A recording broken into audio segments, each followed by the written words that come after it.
जनकपुर गांव बड़ा ही सुंदर और विलोभनीय था। गांव के नजदीक ही भगवती देवी का एक प्राचीन मंदिर था जो उसके तालाब के लिए मशहूर था।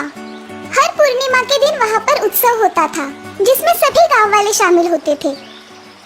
जय देवी जय भगवती माते हो, जय अम्बे माते, तेरी ममता का महिमा हम सब है गाते।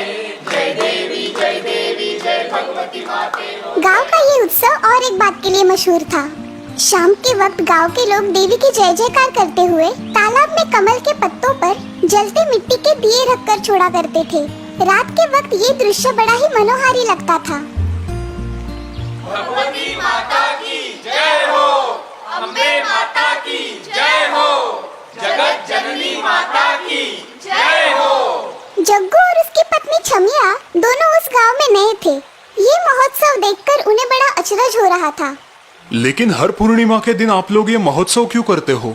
तुम इस गांव में नए आए हो, थोड़ा सब्र करो, अभी पता चल जाएगा। अचानक उस तालाब में से रोशनी आने लगी। वहाँ पे खड़े सभी लोग भगवती माता की जय जयकार करने लगे। जग्गू देखता है कि उस तालाब में से अब सोने की थालियाँ निकल रही थी जिनमें तरह तरह के आभूषण, गहने, हीरे जवाहरात और रेशमी वस्त्र भी है। ये सब नजारा देखकर छमिया और जग्गू तो दंग रह गए। क्या हम कोई सपना तो नहीं देख रहे? ये कोई सपना नहीं, हकीकत है। इस गांव में जिस किसी भी परिवार में शादी या कुछ शुभ कार्य होता है वो इस तालाब के पास आकर भगवती माँ की प्रार्थना करते हैं। माँ उन्हें वरदान स्वरूप में आभूषण और वस्त्र प्रदान करती है। करी संपत्ति के बाद 7 दिन में हम ये आभूषण फिर इस तालाब को लौटा देते हैं। बरसों से हमारी ये प्रथा हमारे गाँव में चली आ रही है। जग्गू और छमिया घर लौटने के बाद इस घटना पर विचार करने लगते हैं। इतना सारा सोना, अगर उसमें से थोड़ा सा सोना हमें मिल जाए तो कितना मजा आएगा। अजी कुछ ऐसा करो कि उसमें से थोड़ा सोना हमें मिल जाए। उसी पे विचार कर रहा हूँ। बहुत सोच विचार करने के बाद जग्गू और छमिया दोनों तालाब पर जाते हैं। हे जादुई तालाब, मुझे एक बड़ा सा मकान बांधना है। मुझे 10,000 सोने के मोहरे दो। जग्गू अब राह देखने लगता है लेकिन तालाब में कोई हलचल नहीं होती। उसकी पत्नी छमिया उसके कानों में कुछ फुसफुसाती है। ऐसे कुछ ना होगा, कुछ अलग तरीका अपनाना होगा। तुम ठीक बोल रही हो। हे जादुई तालाब, 2 दिन में मेरे बहन की शादी होने वाली है। मुझे तुम्हारी मदद की जरूरत है। हैं? लेकिन तुम्हें तो बहन है ही नहीं। फिर ये इस तालाब को थोड़ी ही ना पता होगा। थोड़ी ही देर में तालाब में से रोशनी निकलने लगती है और साथ ही में वस्त्रभूषण और अलंकार से भरी हुई सोने की थालियां भी। जग्गू और उसकी पत्नी वो सारा धन और वस्त्रभूषण लाकर अपने घर में छुपा देते हैं। ऐसे ही 7 दिन निकल जाते हैं लेकिन जग्गू और उसकी पत्नी तालाब से लिया हुआ सामान वापस नहीं करते। अब तालाब के पानी का रंग बदलने लगता है। सारे गांव में ये बात फैल जाती है। सब गांव वाले तालाब के किनारे जमा हो जाते हैं जिनमें जग्गू और छमिया भी है। कुछ तो गड़बड़ है। लगता है किसी ने तालाब से लिया हुआ सामान वापस नहीं किया है। जिस किसी ने भी ये अपराध किया है वो खुद ही अपना अपराध कबूल कर ले, वरना इस गांव की प्रथा तो आपको मालूम ही है। गांव की प्रथा? अब ये क्या झंझट है? ठीक है, अब सभी गांव वालों को एक एक करके इस तालाब में उतरना है। तालाब में उतरना है? वो क्यों भाई? ये एक जादुई तालाब है। जिस किसी ने भी इस तालाब से सामान चोरी किया है, जैसे ही वो इस तालाब के पानी में उतरेगा, इस तालाब का पानी उबलने लगेगा। हैं? पानी उबलने लगेगा? अरे पर तुम क्यों इतने घबरा रहे हो? मैं अपराधी की बात कर रहा हूँ, तुम्हारी नहीं। सभी लोग अब एक एक करके तालाब में उतरकर बाहर आने लगते हैं।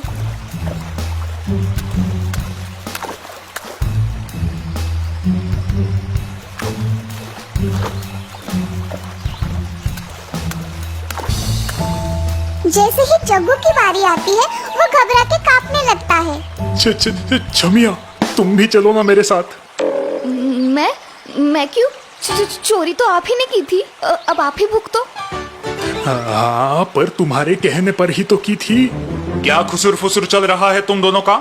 जग्गू जाओ, जल्दी पानी में उतरो, हमारा समय बर्बाद मत करो।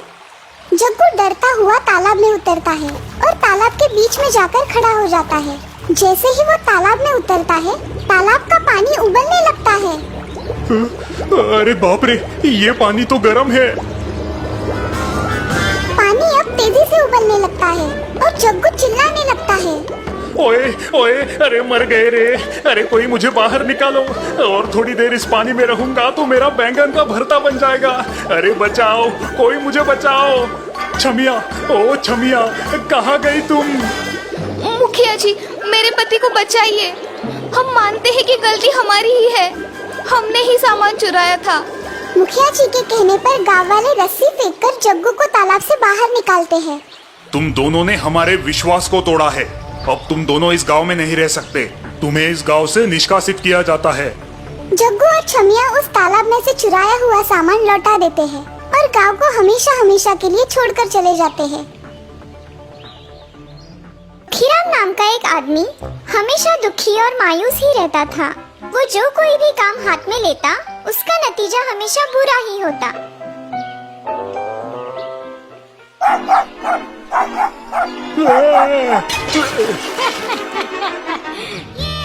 मजा आ गया, मजा आ गया। दुखीराम गिर गया, दुखीराम गिर गया। अरे ये तूने क्या कर दिया? कल ही मैं ये हंडे बाजार से खरीद लाया था। एक काम तुमसे ठीक से होता नहीं है दुखीराम। अब इस नुकसान की भरपाई कौन करेगा? जी मालिक, मेरी तनख्वाह से काट लेना। तेरी तनख्वाह? नहीं बाबा, तुझे झेलना हमारे बस की बात नहीं।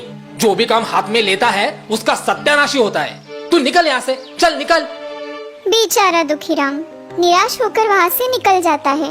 वो अपने आप को कोसने लगता है। ये भी कोई जिंदगी है? कुछ भी ठीक नहीं हो रहा है। सभी लोग मुझे बुद्धू और बेवकूफ समझते हैं। हर कोई मुझे टोकता है, कोसता है। ऐसी जिंदगी से तो मरना ही बेहतर होगा। दुखीराम ऐसा सोचते हुए जंगल में आ पहुँचता है। वो देखता है कि एक बड़ा सा जलप्रपात पहाड़ों से नीचे गिर रहा है। वो उस पहाड़ की चोटी तक पहुँचता है।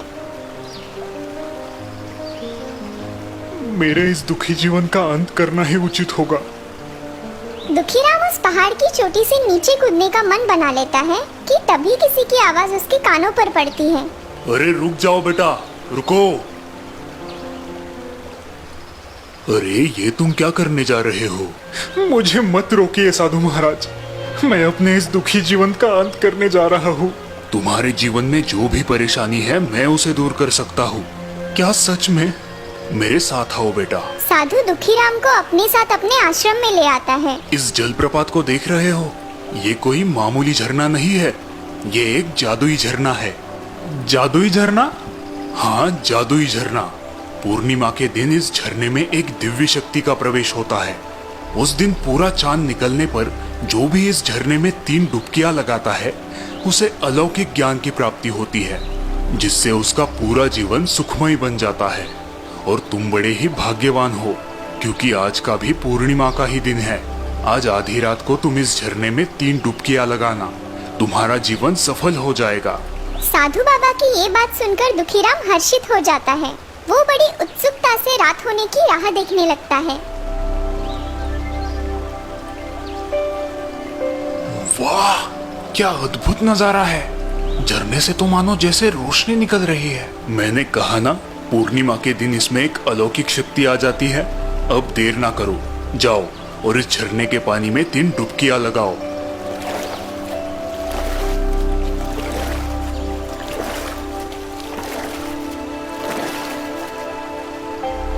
दीर्घायु भव।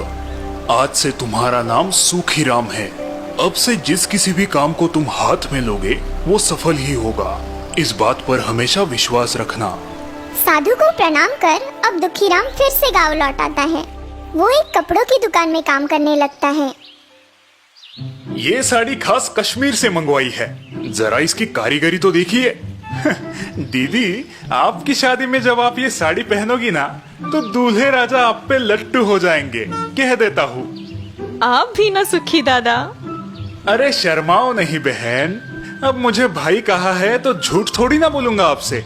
सुखीराम की इन बातों से वो ग्राहक खुश होकर साड़ी खरीद लेती है। बहन, शादी में बुलाना मत भूलना। भला आपको कैसे भूल सकती हूँ। सुखीराम सभी ग्राहकों से ऐसी ही मीठी मीठी बातें करता था। थोड़े ही दिनों में उस दुकान में ग्राहकों की भीड़ होने लगी। दुकानदार सुखीराम के काम से बड़ा ही प्रसन्न था। सुखीराम, जब से तुम जंगल से लौट के आए हो बहुत ही बदल गए हो।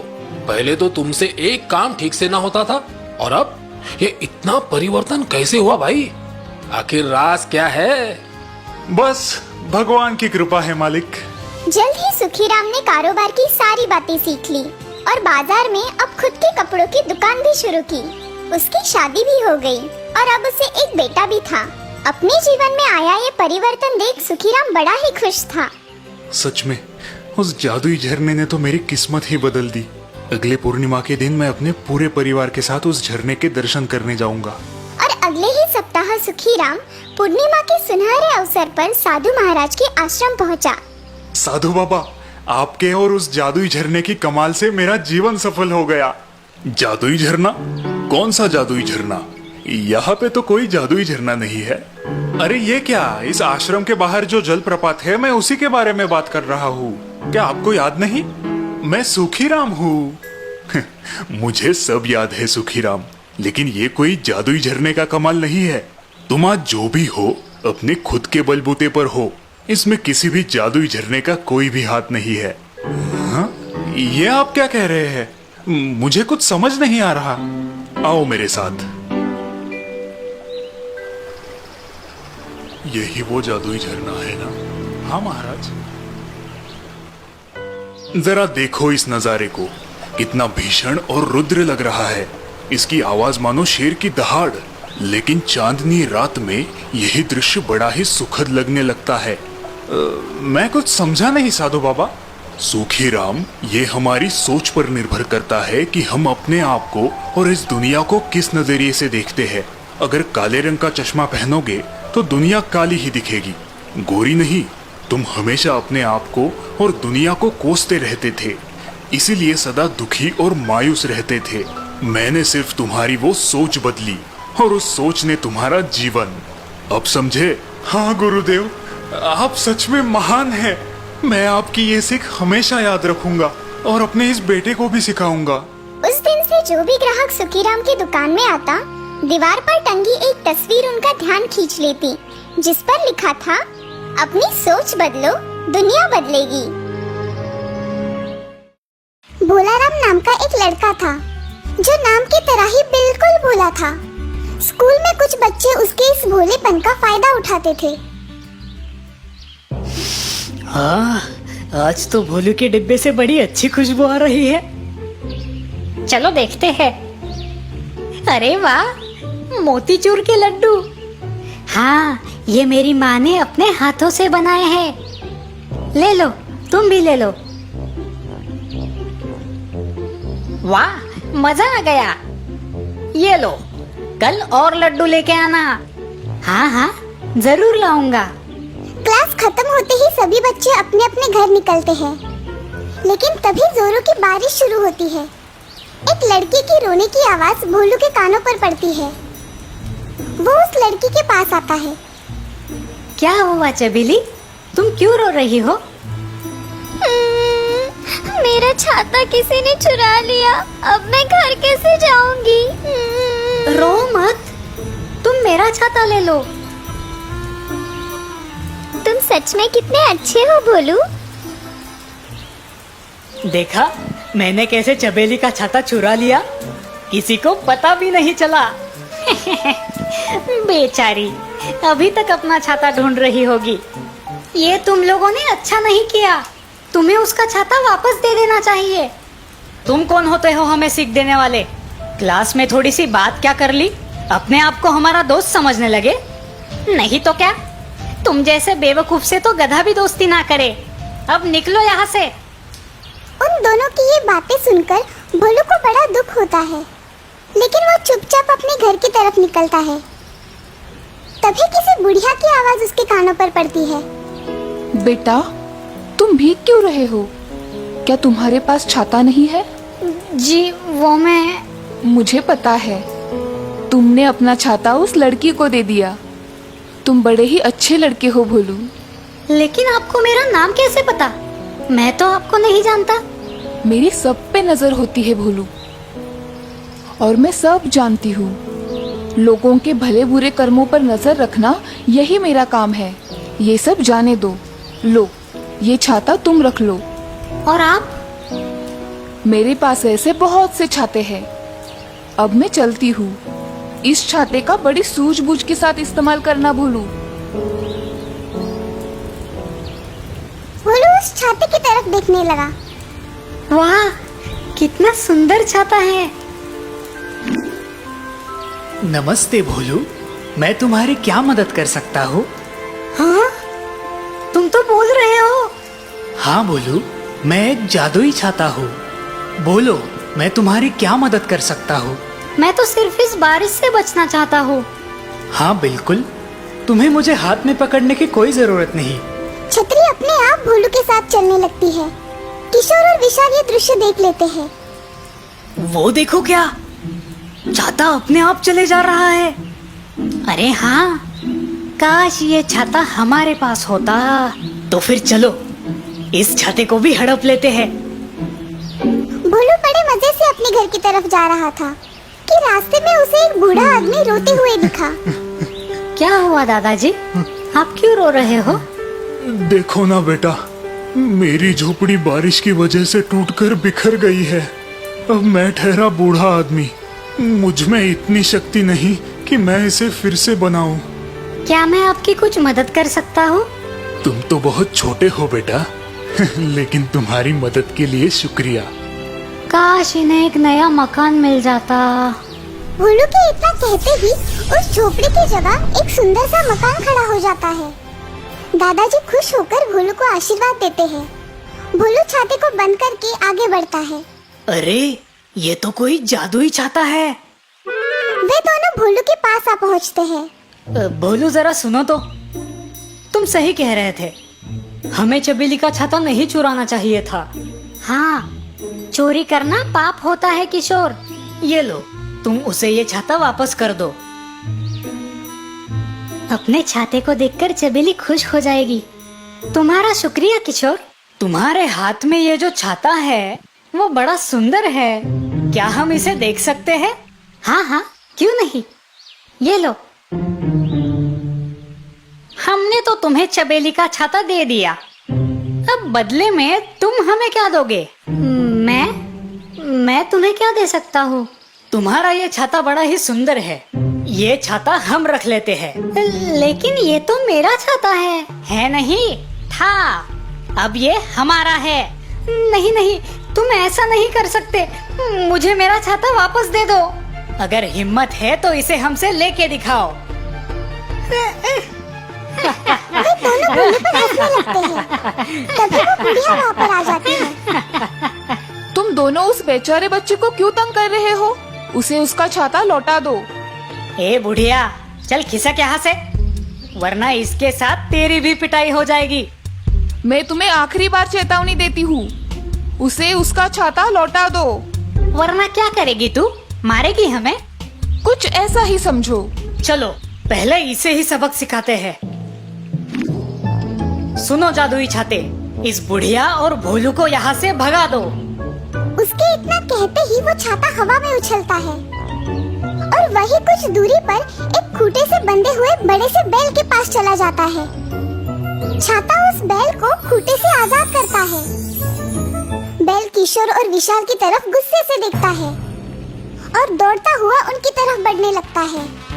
अरे, ये तो हमारी तरफ ही आ रहा है। भागो!